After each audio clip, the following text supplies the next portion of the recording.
Hey everyone, thank you for watching. Today's video I'm excited to do, it is going to be my makeup monthly for the month of October.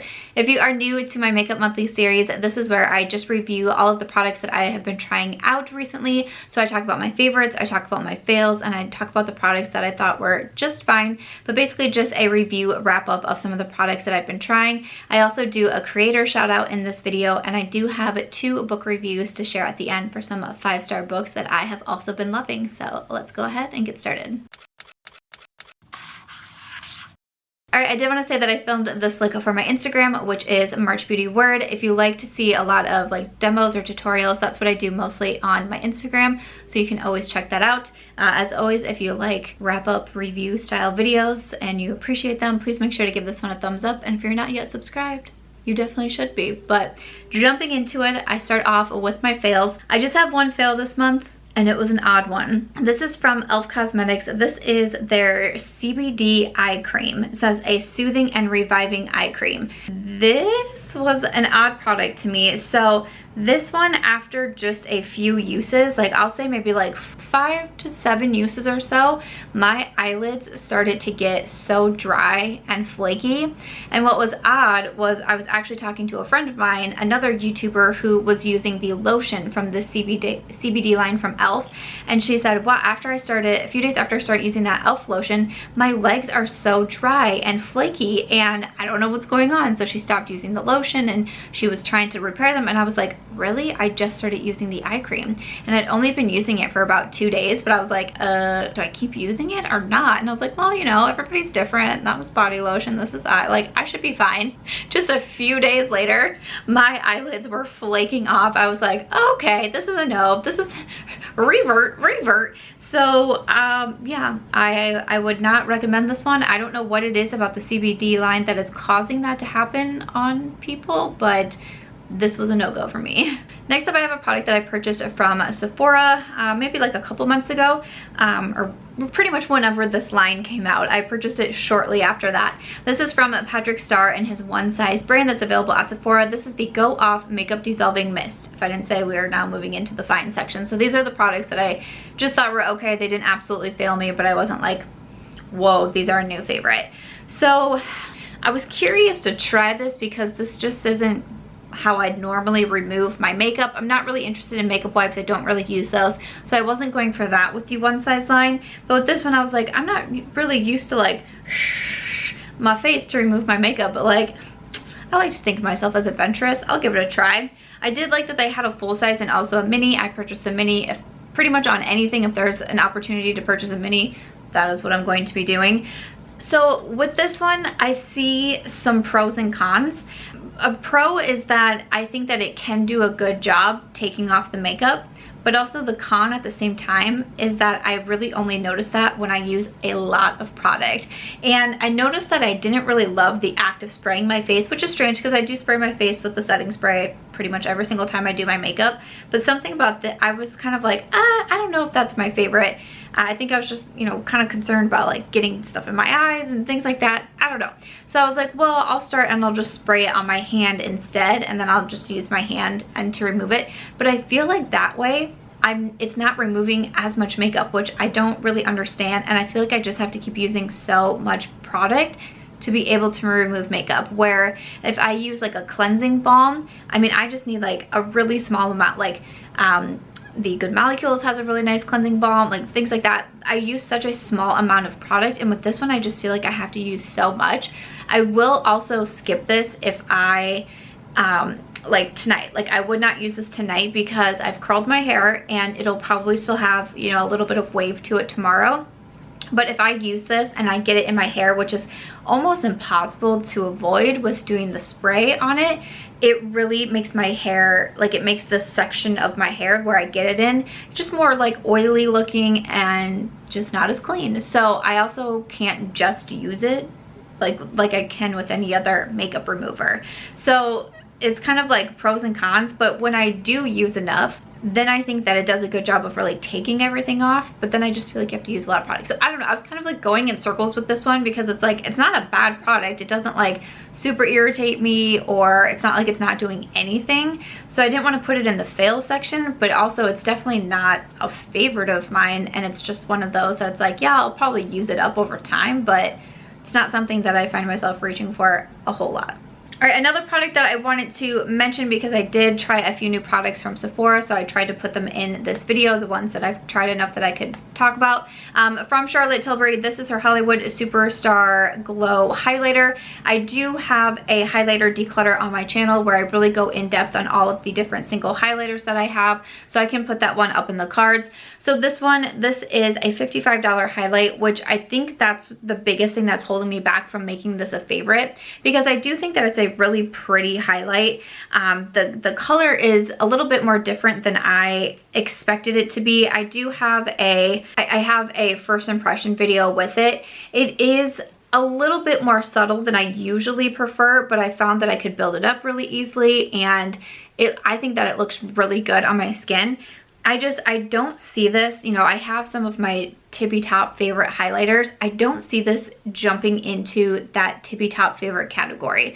And maybe if the price tag wasn't quite so large, I could still put it in a favorites, because I still think it's pretty. I'm still gonna use it. I still really like it.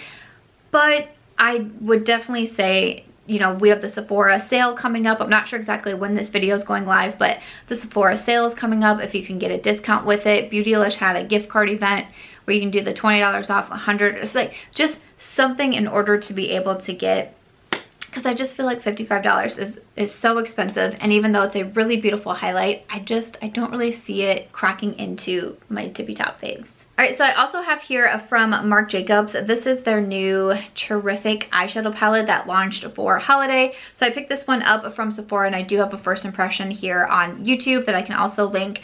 And this was one I went back and forth. I really thought I was gonna put it in my favorite category because I enjoy it so much. But sometimes when I think of favorites, my mind tends to go to like, what are my other favorites in that category, and would this be included in there? And with this one, it's like, I like it so much and I would recommend it. I think I'm really gonna get on with it, like continue getting on with it, because I've already done multiple looks with it and I've really enjoyed them. I have some looks on Instagram, but I don't know if it's going to go up there with my top favorite eyeshadow palettes. So it's like, it's one of those that's kind of hard for me to say like, yes, for sure this is a favorite of mine, but I really like it. Again, I would recommend it. We got that Sephora holiday savings event coming up, but this would be one that I would recommend also.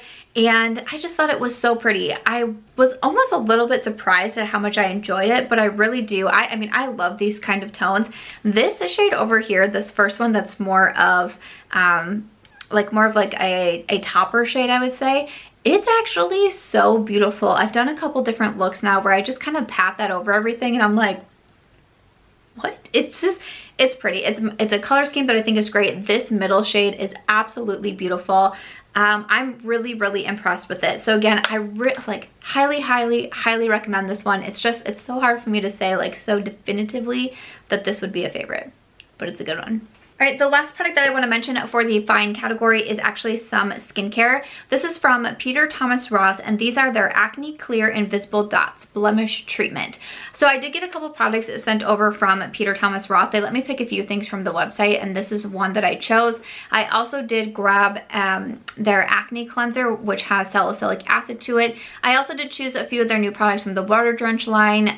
There's like a bubble mask that came with that, and then a moisturizer. And I just started testing out those products, so I will be reviewing them shortly also. But Peter Thomas Roth is a brand, a skincare brand that I'm interested in. I've tried a few different products here and there throughout the years, like some of their different masks that have been really recommended, but these are the ones that I felt like I could put into a review video now because I've been trying them enough. Last month I did also touch on acne patches, and these have been just so helpful to me. I wear some patches overnight. Sometimes I'll wear patches if I'm wearing my mask out and I have a new breakout coming through, because you know, wearing our skin, we have mask knee. Mask. Okay, it's a term that we just made up this year or something, because like that's just crazy. But if I'm gonna be wearing my mask for a long time, I'll put a patch over that blemish just so it makes me feel like things aren't gonna get worse and hopefully they're gonna get a little bit better. So these are completely clear patches. I really like these because they are like when they say that they're invisible dots, these are the most invisible acne patches that I have tried, which I really like, because maybe I'm going to be wearing my mask a lot and then, stopping somewhere to eat, and it's like people aren't going to be looking at me with patches. Well, they're mostly just under my mask, but like patches under my mask. But you could wear these anywhere because they are completely invisible. No one would notice, and that I really like. So I mostly have been using these to wear like when I am going out and about, but you can also wear them overnight too. So this is just what it looks like. Again, it's kind of harder to show because they really are like clear dots, and then you just stick them on their face. These have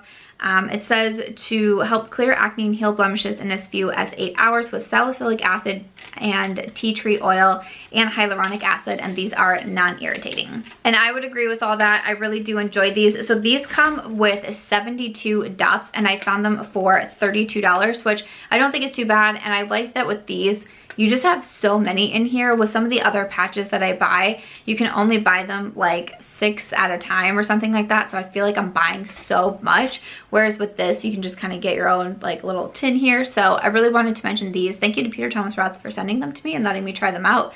And I'll have some more reviews on the brand coming up, but these I would definitely recommend. All right, before I jump over to my beauty favorites, I do a creator shout out. I've been doing these for I think like going on 3 years at this point, pretty close to 3 years, which is so much fun for me. I love to be able to shout other people out. And this month I wanted to shout out BeautBean, or Betty Jean. So she is a creator that I found through the beauty community tag, a tag that was started by Kara C. And it was so fun to see so many different creators doing this tag, shouting other people out. And so many people were mentioning her. I saw that she was following me on Instagram and Twitter, and we've been able to have a few conversations, and she just seems like such a sweet person. Her videos are so great. She has a lot of variety in her videos. Her makeup looks are, a lot of them are a lot different from what I normally do, but I still like to watch that. Like, I don't need to just watch creators who only do makeup like me, because I like to watch people that do different makeup looks than me, because it's fun and inspiring, and it makes me like want to get out of my comfort zone every once in a while. And I just think that she's great. She had a collab recently with Shoutout Cosmetics that, I mean, like, broke the internet, okay? Like, it was so wild to see the response on her collaboration with Shoutout Cosmetics. I don't think either of them expected that, but it made me so happy to see, because it's been awesome to see this year how many different collaborations, that's being offered to more than just like the top 1% of YouTubers, and to see the love and support that so many people are getting on these. Like, shout out to all of you too. Shout out to the viewers, shout out to the supporters, shout out to you that are helping give more people these opportunities, because it's with your support like this that's doing that. And I was really happy. I know that it was kind of a tough day for him too, because it really was not expected, and I know that they were trying to figure things out for a while, but at the end of the day, I think that made it a huge success, and I was really proud to see that. So if you are not familiar yet with BeautBean or Betty Jean, I will have her YouTube linked down below, and I highly recommend that you go check her out. All right, moving over to my beauty favorites. So I have a few different lip products to touch on, and I thought that I would start off with this one because I was surprised for a couple different reasons. So this is from Wet n Wild, and this is one of their, oh, it doesn't say. It's like, oh no, here it is. The Mega Last Matte Lipstick, and I got the shade Never Nude. Now, I picked this one up from Walmart. I was interested in, like, it caught my attention because the packaging, and it has like the little lips on here. It reminded me of Pat McGrath, like, in their lipsticks. It's much smaller. It's like a, it's a thinner tube. It's much smaller. It's not quite as luxe, of course, as the Pat McGrath. But these lipsticks are $1.99, at least at Walmart. And I was like, what? Like a $2 lipstick? I'm gonna go ahead and try that. And I actually really like it. And the shade Never Nude, that's just so me. But hello, That's beautiful. It's more of that matte finish, which I enjoy. I like a more matte lip, but it applies still nice and creamy, but then it looks more matte. And I mean, is it the most long wearing lipstick I've ever put on my lips? No, but I mean, it has a decent wear time. It's not like, you know, I eat one chip from my plate of nachos and I don't have my lipstick on anymore. I mean, but seriously, for the price, I'm really impressed with it. Even if it was not $1.99, even if it was still just more of an affordable lipstick, I would still be putting it in my favorites because I love the shade, think it's beautiful. I like the matte finish to it. I'm really impressed with it. I think if the packaging is cute, I would totally pick up more shades of this. Next, I really wanted to mention, especially this lipstick, but this duo that I've done is so beautiful also. And these are releases from the Pure and Barbie collection. Now, Pure came out with a collaboration with Barbie like last year, and they came out with a round 2 recently. And this lipstick, okay, I know I just said that I really like the shade Never Nude, but this one in Trailblazer is, I mean, hi. It's beautiful. If you know that I love the ColourPop Oh Snap lip liner, this is like that lip liner but in lipstick form, and it is beautiful. Once again, more of a matte finish.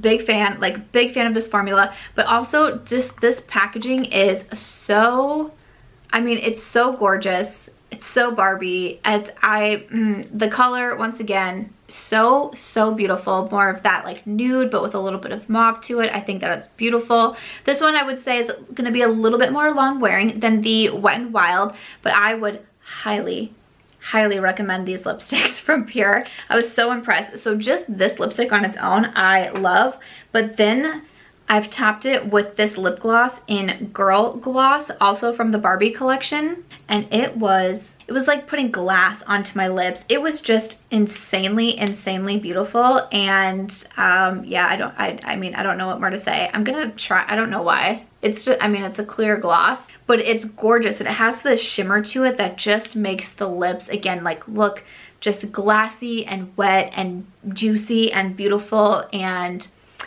I mean, the lipstick is definitely my #1, but the gloss is beautiful. I wouldn't wear the gloss on its own. I would always wear it over something, but still so beautiful. I would highly recommend those. I believe you can also find this collection still at Ulta Beauty. I really wanted to mention this brow pencil from NYX Cosmetics because I have been wearing it so much. I did have a sponsorship with NYX Cosmetics a few months ago, but I actually had purchased the pencil myself prior to that. But then they did send me a refill, which I'm very excited about because I believe that I will be needing a refill. But I just really wanted to mention it because I think that it's a fantastic brow pencil. It's what I have in my brows today. I've been wearing it so often. You see it in my description box all of the time. And I would just be remiss if I didn't again mention that I find this to be a favorite. Now from NYX, this is the Fill in Fluff brow pencil, and I have the shade Taupe. And for the brow pencil, it's more of like, I would say more like the Goof Proof style, where it has that more of the teardrop shape and it's a little bit thicker, but I still feel like it's so easy to do my brows. I usually like something a little bit more precise, but with this one I feel like it's kind of that perfect shape where it's still quicker for me to do my brows, yet I'm still getting the lines that I want. And it's on the waxy side, but it's not too, sometimes if brow pencils are too waxy, I find a hard time going through my brows, but this is a great one. And then on the other side, they do have the paddle brush. I have tried the Brow MVP from Fenty Beauty, and it kind of reminds me of this one here, but I did not like that one at all because I actually thought it was too waxy. I thought it was too hard to do my brows. I was still getting like bare spots in my brows, and I was not a fan. But this one, I like this one definitely a lot more. So the paddle, I usually do prefer a spoolie, but I really don't mind it, and I've been using it. The only thing with this, I really make sure to kind of like wipe it off when I'm going in to do my brows. Otherwise, if there's too much pigment left over on it, I feel like I'm kind of like brushing that pigment everywhere, if that makes sense. That would be the only like con that I could give you about this one. But I'm so happy that I enjoy it because when it comes to brows, I definitely lean towards preferring high-end brow pencils. Benefit continues to be a favorite of mine, but there's not a lot of drugstore or affordable brow pencils that I really get on with. So I'm really happy that I found this one and that I love it so much and I wear it a ton and would recommend it. And I would definitely be repurchasing this one myself. Like I said, I do have one refill from NYX, but other than that, I would be repurchasing this one. I'm really excited to talk about this next product. It's not all that exciting, but it's exciting for me. This is from Lilly Lashes. This is their Black Brush On Lash Adhesive. Okay, so I know a lot of us know that I don't wear lashes frequently. Every once in a while, I do dabble, but I have really sensitive eyes. Different formulas hurt my eyes. Mascaras, even eyeshadow formulas can hurt my eyes, but lashes and lash adhesive can especially irritate my sensitive eyes. And that's why you don't see me wearing lashes definitely as much as I used to, because I just feel like over the years, it's only getting worse. I feel like a lot of lash adhesives are what's doing it, but I also really make sure when I'm wearing lashes, they're more thin with a lightweight band. Something that's too thick or too heavy is really gonna irritate my eyes. But there's not a lot of lash adhesives that I find that work for me. So I purchased this off recommendation. I think it was, wait a second, was it Makeup Molly? I have two in my head. I have Makeup Molly in my head, and I also have my friend Jamie or Glam Latte. Maybe they've both talked about it. Definitely one of them recommended this, and I purchased it a few months ago. Like I said, I don't wear lashes super often, so now is the time where I felt like I could actually talk about it. But you just have like the brush on tip here, and it is black and it dries, you know, pretty clear. But what I'm so happy about is that this makes your lashes stay. My lashes feel secure and they stay, and they can stay like all night long, but I also don't have a difficult time removing them. I like the House of Lashes lash adhesive, but it is so hard to take my lashes off. And then I feel like that just plays even more into my lash irritation, and it's not good. These are so easy to come off that the first time I wore them and I took my lashes off, I was like, oh wow, my lashes were like hanging on by a thread. And then the next time I took them off, I was like looking at them and I was like, no, they're stable. But I took them off, I was like, what? That was so easy to do. But the biggest thing for me is I have not found irritation with this one. This it's a game changer for me. I've actually been wearing lashes like probably like once a week now, because I'm just so excited that I can wear lashes without having my eyes swollen and not being able to film the next day or really want to go anywhere because my eyes are so swollen. So I'm super happy about this. Again, I purchased mine from Sephora. I would recommend it just because I think it's a great lash glue in particular, but I mean, for me, just with my sensitivity, I know that's a personal thing. This is why I'm going to keep repurchasing this one, but I also think it's just a good one in general. All right, and the last product that I wanted to mention is a new one from Milk Makeup. This is the Hydro Grip Set and Refresh Spray. This one was sent over to me from Milk Makeup, which I was so excited about because I was planning to purchase it. It got sent to me like the day before it released. I really do enjoy the Hydro Grip Primer, so I was very curious to try this. I like trying setting sprays, and if you can see, I really do enjoy this one. I actually used it on my face today. This is one where it sets the makeup, it kind of blends everything together, you know, melts the powders down, sets the makeup well, but it also makes you look more, I was gonna say refreshed, which I think that's what it says, but like more like hydrated at the same time, and I'm a big fan of that. The spray is nice. The spray is really nice on it. It's not too aggressive. It doesn't leave like little droplets on my face. And I think this is so good. I've just kept going back to it and kept going back to it. And that's what kind of shows me, especially with setting spray. Sometimes that's one of those products that I really start to notice if I love something, because I just, you know, subconsciously, or I don't know if I'll say subconsciously, but that's just the one that I'm reaching for over and over and over again. And that's what it's been like for me with this one from Milk Makeup. Super impressed. Again, Sephora sales coming up. I said in my recommendations video that I'd be doing more videos with more recommendations, because that was kind of like my top 10. But this is one that I definitely would say would be one to think about for your cart. So those are all of my beauty favorites. Like I mentioned, I do have 2 book favorites to share with you, but if you're not interested in the books and this is where you leave me, I thank you so much for watching. I appreciate it. Like, subscribe. I'll see you in my next video. Hey, but if you want to get the book reviews, let's jump into that. Alright, so if you didn't know, I am a book blogger and I'm also a self-published author of 8. I actually celebrated 11 years of starting my blog.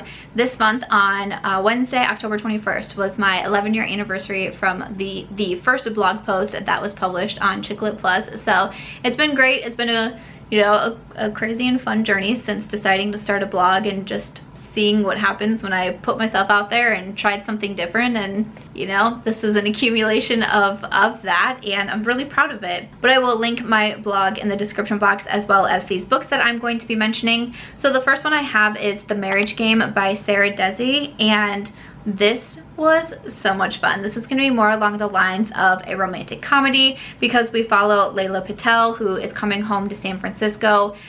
She has been burned by a boyfriend, losing her job, you know, everything's falling apart, and she comes back with her family, who owns their own Indian restaurant, and they're, you know, a close-knit Indian family. And it was really interesting for me to read about another culture and their dynamics and their traditions, and just this big family with, you know, not only her mom and dad, but you know, the siblings and the cousins and the aunts. And it was an absolute blast to read. But along the way, she also meets Sam, who is a CEO, and there's some conflict about him moving into one of the offices that the family owns. But then Layla's dad has a heart attack, and that doesn't want to go through, so she's trying to kick Sam out while he's determined that he's going to stay. And they end up Layla decides that she wants to get married. Her dad was putting together a list of suitors for her to go on these dates before he had a heart attack, and she decides that she really wants to do well by her father and go on these dates. But Sam somehow manages to get involved as like the bodyguard when she goes on these blind dates. And I mean, I think that we all know that they definitely have a spark between the two of them, so you just kind of watch it progress throughout these hysterical blind dates that she goes on. And it's such a good story. It's fast-paced, it's well written. It kept me, I don't know if I want to say it kept me like on the edge of my seat like it would like a suspense novel, but it was just a joy to read. I really I liked being able to, again, learn about a different culture, just learn about, you know, a life that's so different than mine, and seeing how their traditions work. And I would highly recommend The Marriage Game. And then the other book that I want to mention is Always the Last to Know by Kristan Higgins. I am a really big fan of her novels. I would highly recommend her work if you have not checked her out. I also loved the cover of Always the Last to Know. I even put that into my book review because I just thought it was so sweet. But in this one, we follow the family of the Frosts, and we have a lot of different point of views that we get from the mom, from the daughters, from the father, who also is now in the hospital and can't really communicate, but we get to have his inner thoughts. And I really enjoyed this book because it felt so real and raw and not kind of glossed over. There are so many messy moments. There's a lot of confusion with different characters and what they want to do with their life and what's going on, but that is real life. And that's what I appreciate reading in books so much. It's something that I try to bring to my own books. A lot of my books don't have happy endings because it's like, you know, you're just getting a little glimpse into these characters' lives, and maybe not everything at that exact time is going to end up as a happy ending, because to me that just doesn't always seem real. It doesn't always seem relatable. And that's what I really felt from this book, that once again, so well written. I mean, Kristan Higgins is a best-selling author, and her books are just fantastic, but this one really pulled me into the story. And not all the characters, I would say, I think are extremely likable. Some are making bad decisions, some are, you know, just maybe not the most likable, but you can't help but want them to succeed, and you want to cheer them on, and you're hoping for a happy ending. And maybe some get it, but it's in a way that you're like, huh, I didn't really see that coming. I had that moment a lot with this book also. I'm trying to be really careful with my words because I don't want to give too much away, because there's so much in this story. It's a little bit longer, but I still feel like I read it in a shorter amount of time because it was so good. I didn't want to stop reading it. So definitely recommend Always the Last to Know and Kristan Higgins books in general. So I did want to mention too that I was able to interview Mary Torgeson for my podcast. I mentioned her book, The Closer You Get, in last month's Makeup Monthly. And Mary reached out and she was so excited and she was so thrilled that I loved the book. And I asked her if she wanted to come on my podcast, which is called Start Inspired. You can listen to it pretty much anywhere that you can listen to a podcast: iTunes, Spotify, Google, Apple Podcasts, Amazon now has podcasts, all of those places. I can link it down below. But Mary actually came on the podcast, and I know a lot of you said that you're going to be checking out The Closer You Get, and we have a discussion about all things books, writing, her publishing journey, how she eventually got an agent and a publisher, and writing during a pandemic. I mean, we talk about everything in there, and it was so much fun. So I wanted to mention that also, and I'll have those links down below for the Start Inspired podcast. But other than that, that is it for my October Makeup Monthly. I really hope that you enjoyed this one. Thank you for watching. If you did enjoy it, please make sure to give it a thumbs up. I hope you also consider subscribing before you go, and I will see you in my next video. Bye.